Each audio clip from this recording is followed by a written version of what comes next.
Anyway, it is a personal story, so that's what we're looking for. First, if you could just tell us your name and where you're from. I'm Elaine Pepares, and I live in Pleasanton, California, but I was part of the Castro Valley Resurrection Parish for the time during FDF. Okay, thank you. And when did you start with FDF? Our dance group started I believe it was the second year that FDF began. The first year conflicted with our church festival. It was in November. And so our dance director at the time wanted to go, but we just couldn't because we were performing at our festival. So we started the second year when they moved FDF from November to January. And that's when the first year that we went. And where was it that It was year? in San Diego. And the first year they had it at their parish, in their parish hall. And the second year, because... Excuse me one second. What is that? I'm going to go ahead and stop, and then we're going to start over again on that. Year was in San Diego. I believe that was in 76. And then we did not go because of our church festival. So the following year, they changed it from November to January, which is when we went. It was 78. So that was our first year. It was not held at the church because at that time, I think the first year there were only like 4 groups who attended, or 5. And this second year there were 9 groups who were attending. Castro Valley brought 2 groups. And then, so there were 3 categories at that time. There were the senior group, there was the juniors, and then the beginners. So there were 3 categories at that point. And the 9 groups fit exactly into those 3 categories. So we were competing that year against the group from San Diego and a group from San Jose. And then Castro Valley, we were in the senior group. And then the middle group was another Castro Valley group. I believe Tucson came, and don't remember, it might have been another San Diego group. And then I don't remember who was in the youngest category. And so we stayed at the Mission Valley Inn, which was not a hotel. It was like a little, like a motel, I want to say. There was no enclosed areas. It was all balconies. And, we were transported from where we were staying to the Masonic temple where we did the competition. So, and then all of the activities pretty much were there. We had breakfast, lunch, and dinner there. No, I'm sorry, not dinner, just breakfast and lunch. And then you competed and you stayed the whole time because there was nowhere to go. And there was no transportation to go anywhere.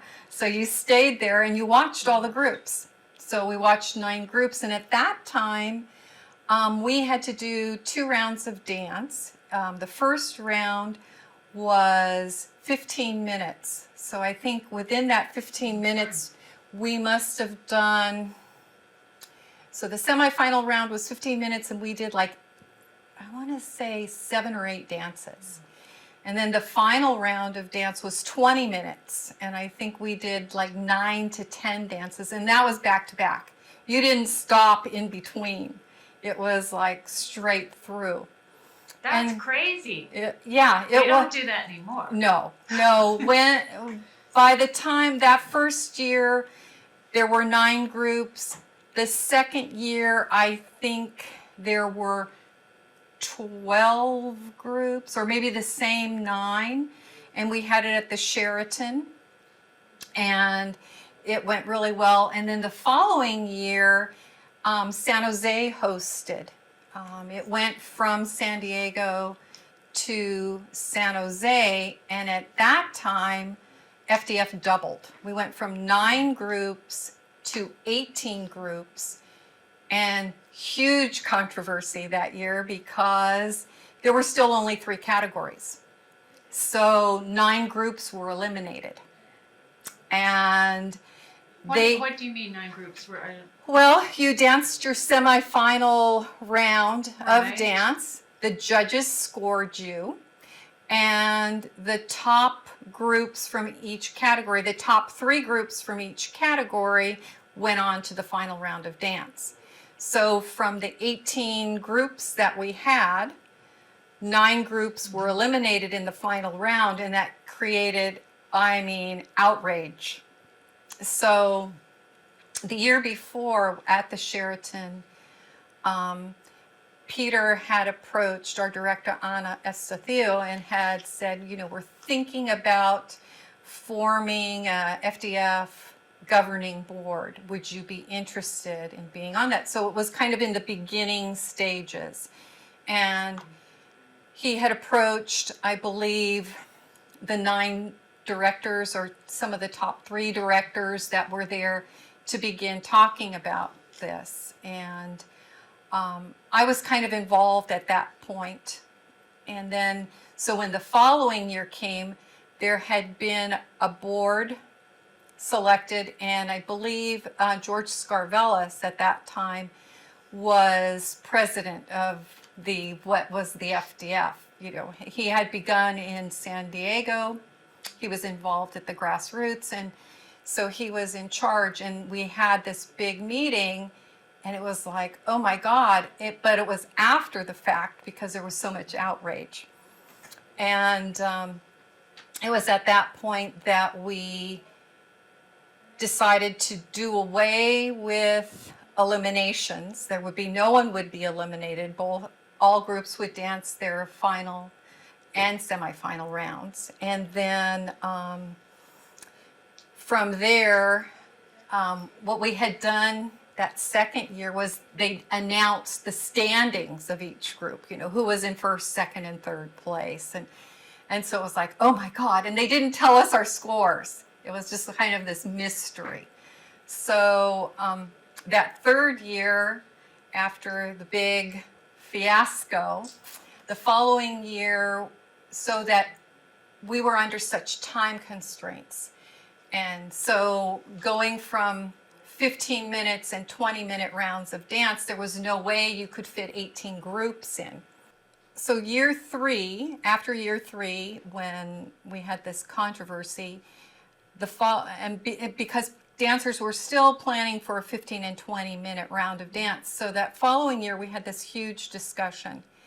And we cut down the times of the dancing. So it went from 15 minutes to 10 minutes, and from 20 minutes to 12 minutes. And I believe that has stayed until now. I don't think that part has changed. And we also added, instead of having seniors, juniors, and what's the middle group? I can't remember, but whatever. We went to advanced seniors, intermediate and advanced intermediate, and then juniors and advanced juniors. So we split from the 3 categories to the 6 categories, and we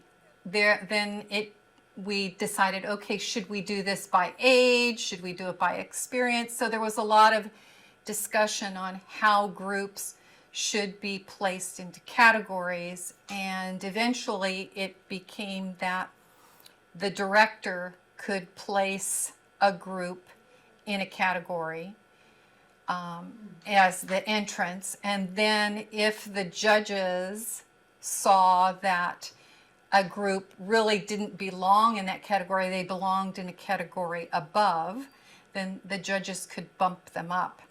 But that created controversy too. So it was a lot of learning at the beginning years. But what also I think in those early years, there was a lot of camaraderie.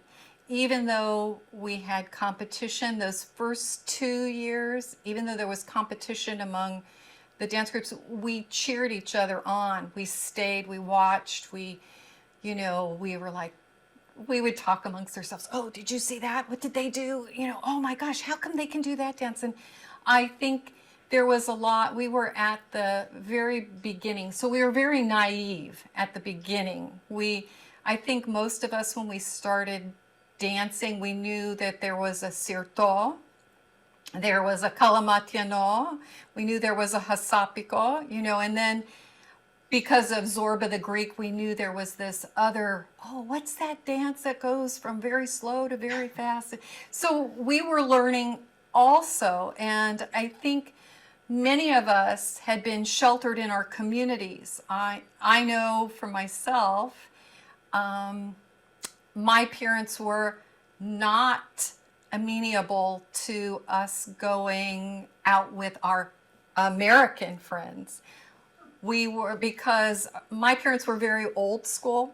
They didn't, my parents were first generation, but they were brought up so close to the family that going outside of the family, having non-Greek friends was not okay. But here on the West Coast, both of them were brought up on the East. In the West Coast, we're also spread. It's not like the Modesto community, which was pretty much enclosed. We were all kind of spread, and we made friends, I think, through dance. And those first few years, we not only had our dance group that was our second family, but we made friends with the other groups, and groups from Fresno and San Diego and San Jose. We became like this other community. So after FDF, we would have these reunions. It would be closer to the summer, and we'd have reunions, and the kids from San Diego would drive up to the north, and we'd house them. They'd stay with friends that they had made, and we'd house each other, and then we'd plan these things like picnics and dances and different things for the weekend. And through that, a lot of us became lifelong friends. I hadn't heard about those reunions. That's the first I've heard. Yeah, it was really, that was kind of the best part of FDF. You went down, you made friends, and then those friends became lifelong friends, and we formed into like another little community. And I think the groups that bonded in those first few years, it was kind of hard for other groups to infiltrate. You know how that goes? It's like, this is the core and you're kind of on the outside. But I think as FDF grew and we became kind of known outside of just California, and outside of just this diocese here, that we kept getting more and more groups started coming. And I believe at one point we had like 110, 112 groups. We had groups that visited us from New York, from New Jersey, from Greece. They came over and they danced. And that's how we got other directors who came, and other people who became judges, and then they had an expertise and they started teaching us other dances. So it's from this little nucleus, it kind of grew and grew and grew. And you went to Greece with Peter, yes, right? I did. And what was the reputation of FDF over there? Did it have one at that point? I believe it was in 98 or 99. I went with Peter to Greece, and it was for our, was it a 20-year anniversary was coming. And we had gone to the bishop, at that time, Bishop Anthony. 97. Yes. So Bishop Anthony was still a bishop. He was not a metropolitan at that point. And His home was in Crete. His birthplace was in Crete, and he had gone and he had spoken with the clergy in the area and had talked with the minister of culture. And so when we went, Peter and I met with the minister of culture. We also met with, I think, the minister of Cyprus, the Greek part of Cyprus, and invited them to come. And that became a big deal. You know, we invited people to come and to perform, and it was kind of, it was my third time going to Greece. I had gone first in 1990, and after that, that was like my third time being in Greece, and it was a different perspective. I remember Metropolitan Anthony, when we had gone to visit him in Crete, took us to a tour of Crete, of places I had been to Crete before, but I had gone to see the Winter Palace, and he took us to the Archbishop of Crete, took us to the patriarchal home, and we saw some of the icons that were there that were centuries old. And I remember my first trip to Greece in 1990 when I had gone, and I had felt, being in America, you are a Greek American, and I felt like I didn't fit in any kind of compartment. You know, I knew I was an American, I knew I was of Greek descent. When I went to Greece for the first time, and I remember stepping off the plane and taking this deep breath and feeling like, I feel like I'm home. And I remember touring and seeing lots of different things, and we had gone to the Stratu Museum and got to see the costumes there. I mean, and with Peter, we got actually kind of like privileged tours, and it made you so proud of your heritage. You became feeling like, I'm not this non-entity. We are something, and something to be proud of. And it kind of gave you a broader picture of not FDF, not necessarily FDF, but of culturally who you were. And I could see at that point that the cultural part of Greece and the religious part of Greece were so intertwined that you couldn't do one without the other, that they were so connected.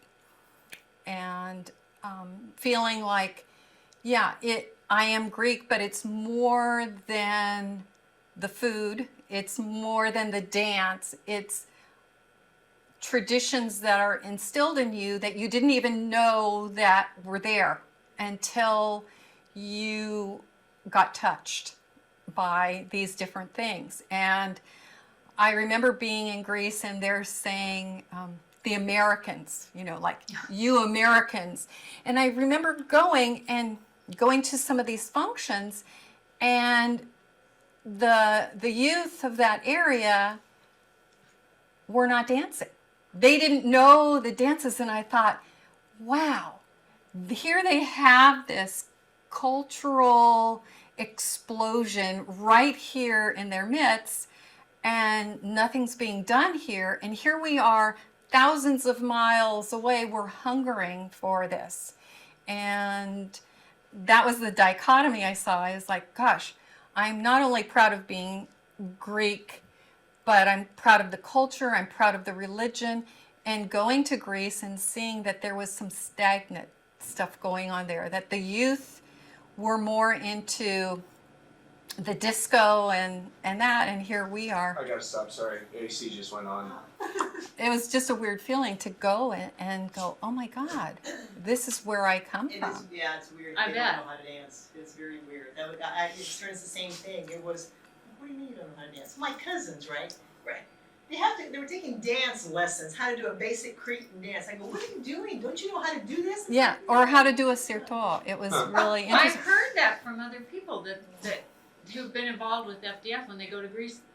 They don't dance. They don't They dance. don't there. No, they go to the discos, and the nightlife is great, and Yeah, they'll but stay out all night, but it's not cultural. Dance. It's Yeah. not cultural. Not the folk, It's not the folk. techno and that kind of stuff that they're So you into. kind of have to make an effort to keep it.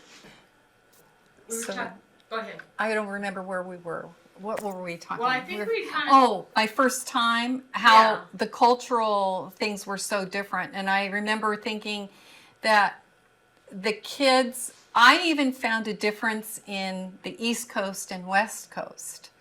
That I don't know if it's because the East Coast, everyone's so close knit and things kind of, people, my parents' generation, everybody in the Greek community were centered around the Greek church. And still pretty much there's big pockets of Greeks who live together back east. Whereas here on the West Coast, we're so spread out where there aren't pockets of Greeks. The only place that you find pockets of Greeks are on Sunday in church.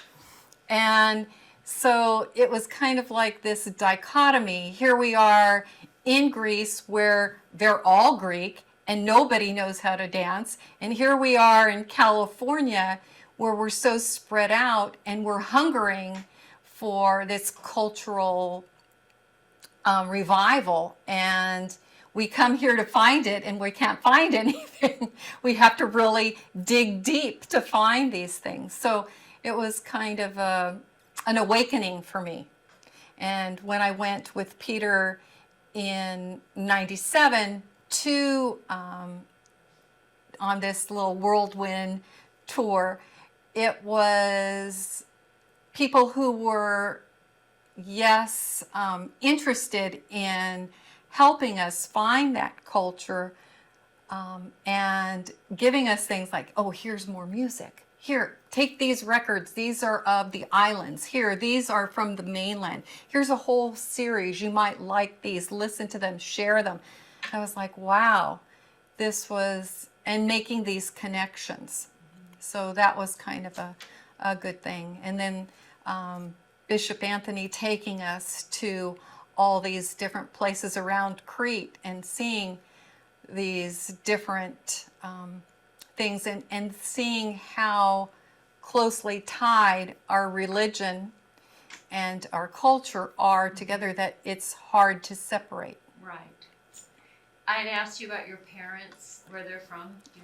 My mom's side of the family, my grandparents, my grandfather came from Corinth and my grandmother came from Sparta, but they met in Massachusetts in Lynn. My grandfather happened to be at church and he saw this young woman walking and he said to his friend, who's that? Can you tell me who that is? And they found out who she was. Her name was Elaine Pepares, and so my grandfather said, oh, can I meet her? So they spoke, I think 2 or 3 times. They never went out on a date. She was there to be like a servant for her sister. Her brother-in-law had brought her over to help, brought her over from Greece to help her sister, and he had her like she was the maid.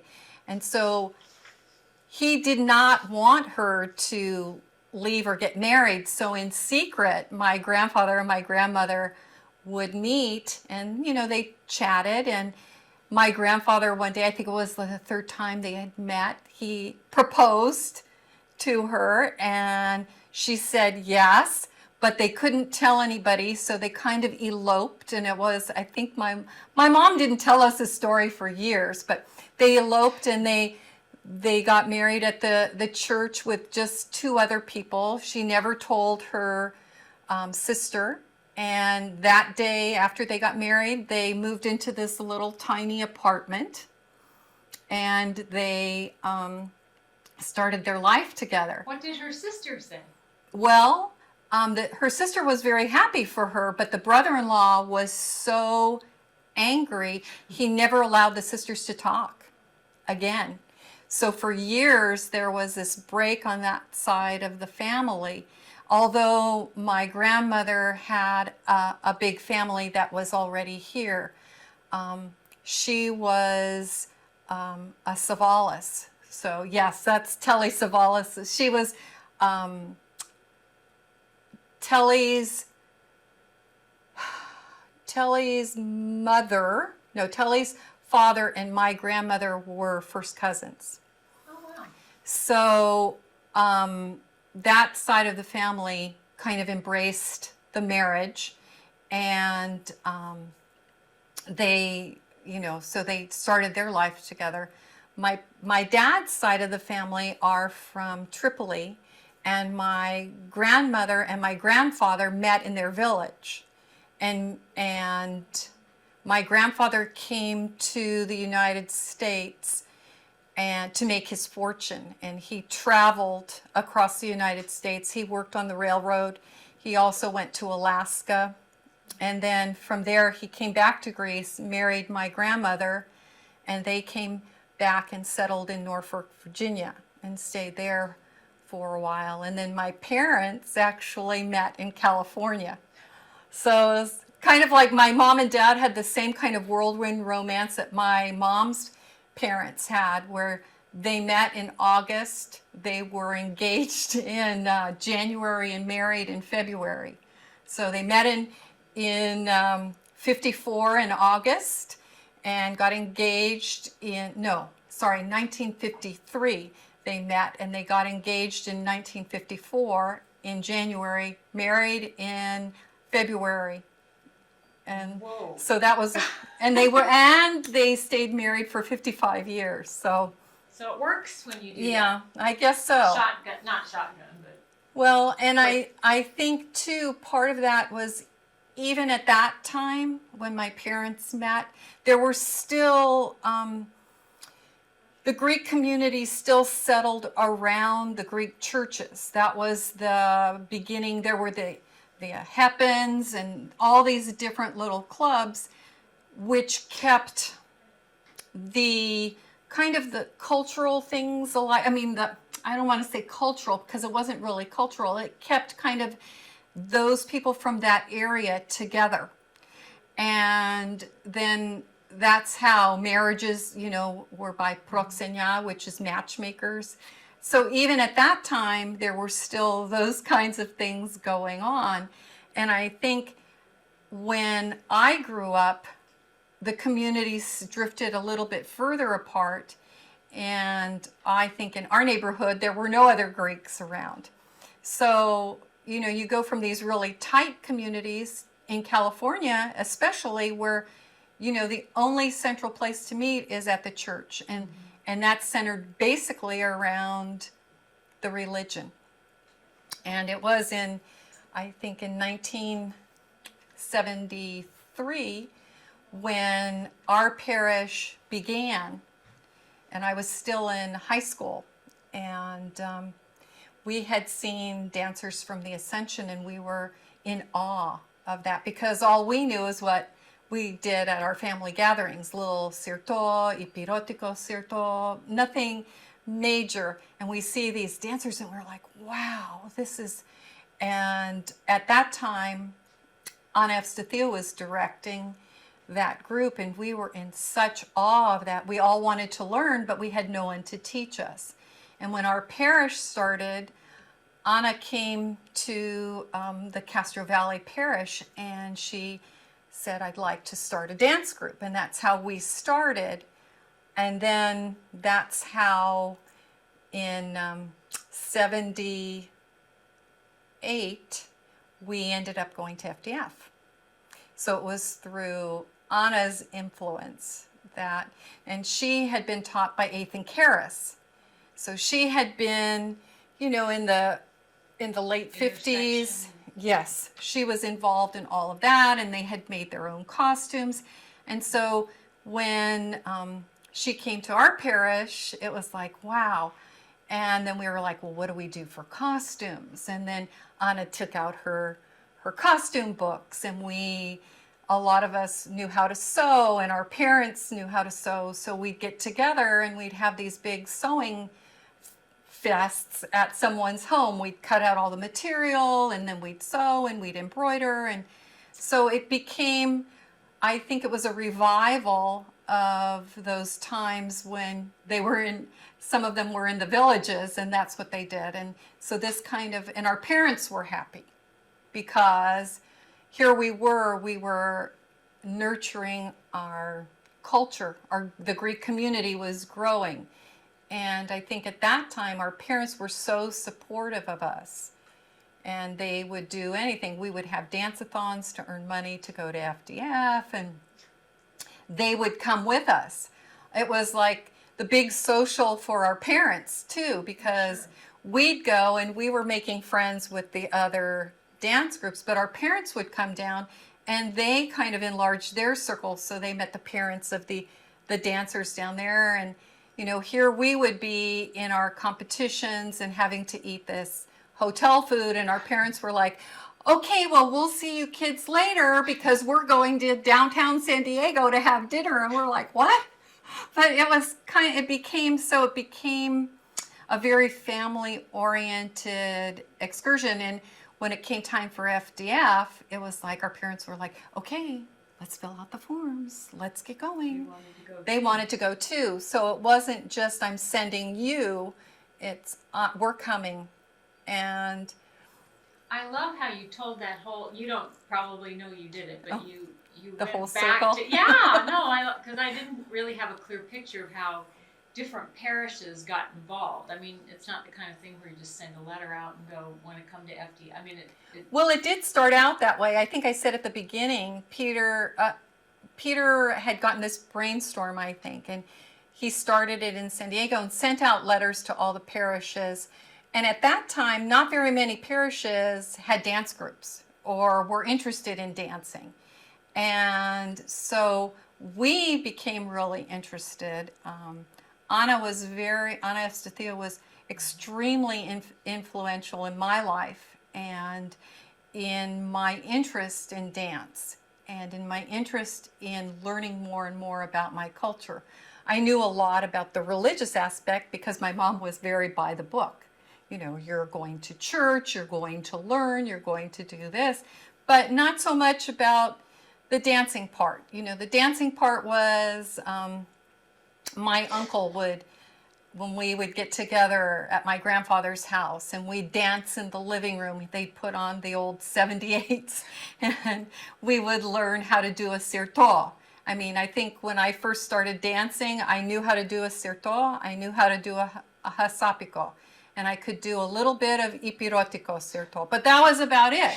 So here we are, because you get involved in that region where your family's from, and that's what they know, so that's what they teach you. And now look at all the...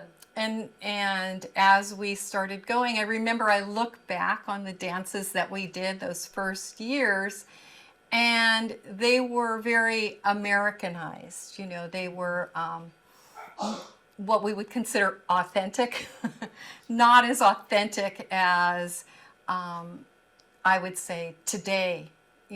But it's evolved. It started out, the interest got there. I think the kids were the ones that were hungering for that. And the parents saw that this was bringing Greek youth together where nothing else had done that. We had Goya. Goya was a Greek youth organization, but that was parish by parish, and it didn't cross over. It didn't cross over. This parish didn't cross over to that parish. You didn't really get to know kids from that. Whereas the folk dance festival started small, but it doubled almost every year until we got to this 115 groups, and then it was like, okay, there was talk, we got to split this because there's too many groups and it's too big and we can't do it. And I think we're going to do north and south, and we became really adamant. The governing board became really adamant about not splitting it because we knew that if you just stick with the people you know, because we had seen over the years how kind of cliques kind of formed, you know, like there's this group over here and this, and then there's that group over there. So we knew that if we did do a north and south, it would probably stagnate the growth. It wouldn't get bigger, and the movement would slowly die. So we kind of kept it all together, and we adjusted our times, and we adjusted, okay, instead of starting at 9 o'clock in the morning, we're going to start at 7. And instead of finishing at 3, we're going to go till 5. And now we can't find a hotel that can house 2,000 people. So now we have to go to a bigger venue. And so, you know, each time it became increasingly more difficult to accommodate all these things.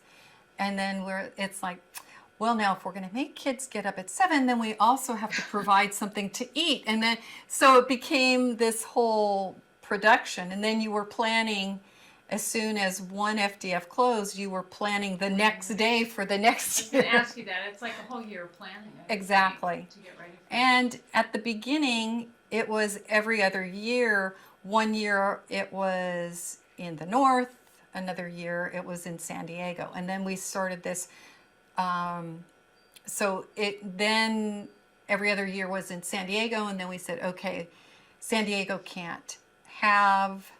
doesn't have venues large enough. So then it became, okay, we'll go to Anaheim. And so finding different venues that could accommodate us became an issue too. So such an evolution. Where is it currently? It moves, right? Well, yes, it does. I It's don't. in Anaheim. It was this year. Yeah.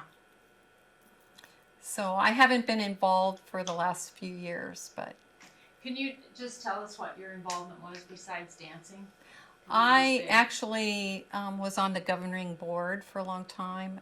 At the beginning, we had an advisory board which consisted of Don and Ellie Hyatt, Peter Priovalos, I think Anna F. Stathieu, and I think that was the advisory board. And then we had a president, vice president, secretary, treasurer, and then we decided that each dance group should have a representative to represent their special interests on the council. So the representatives were usually the directors, and then we'd have meetings about 3 times a year, and where we would make decisions. Like one year a group came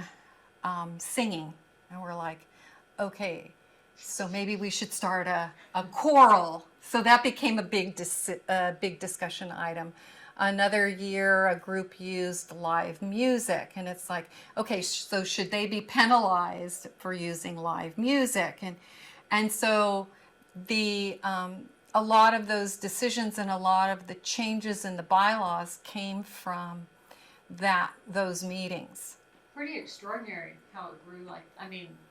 A lot of things could have broken it apart. Right. Seems like. Well, I think too, part of the common thing was Peter was very instrumental in kind of keeping things together. I know he spent a lot of time. We used to do, the judges would hand score everything, and then they had, Don and Ellie were over there with their calculators counting everything up, and then when it got to be so big, it was like impossible to do. And in the meantime, Peter had someone develop a computer program where scores were inputted, and then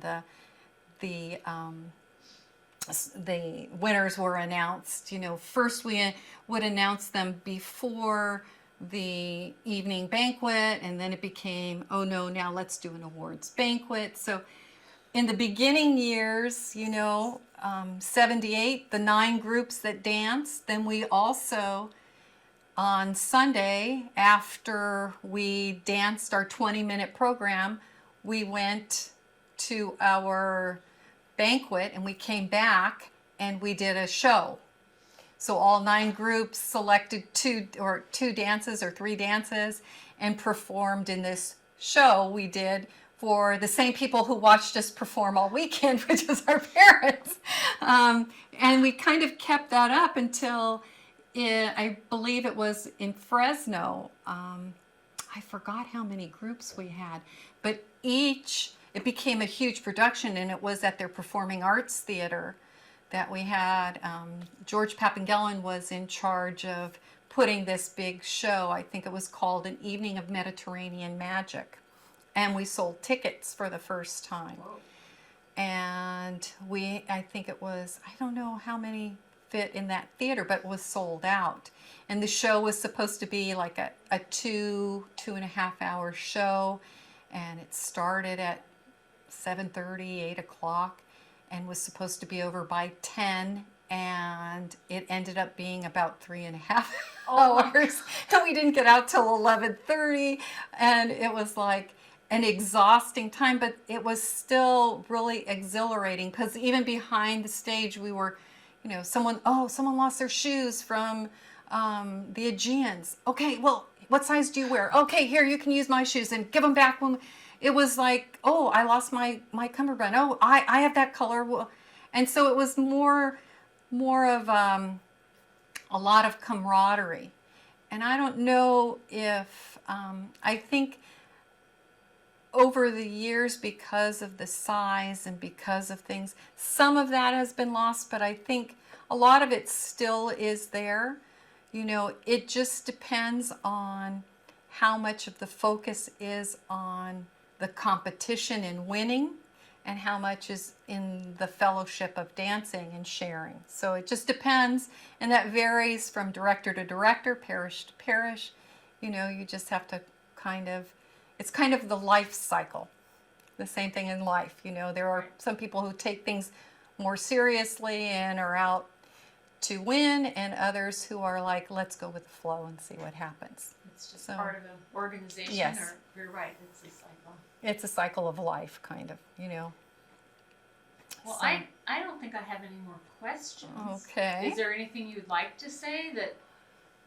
I think I said it before. I think what FDF brought into my life, and a lot of people that I was associated with, because I came in as a dancer, I got interested, I became a director, I became involved in the inner workings of the FDF. I feel like it has kind of tied those things together that have made both the cultural part and the religious part mesh together, where you can't really separate one from the other. I have had people who I've worked with who say, oh, I'm Greek. And I say to my friends, no, they're not Greek. And they go, Elaine, you can't deny the bloodline. And I go, there's more to Greek than just being able to eat baklava. It's more than just the food. It's more than just dancing. It is something that's ingrained in you, and it's kind of a way of how you live your life, because the religion and the dance and the culture are also meshed together, that it's hard to separate one from the other. It's like it's who you are. It's the makeup of you as a person. It's, in Zorba the Greek, when he's saying to him, teach me to dance. And it's like, it's the fire that's within you. And I think that's what FDF lit in a lot of people, was that fire to find the culture. And because we are not born and raised in Greece, and because some of us are third, fourth generation from that, it's a way of learning how your roots tie to you and That's finding. a great way to say that. That lit the fire. I like that.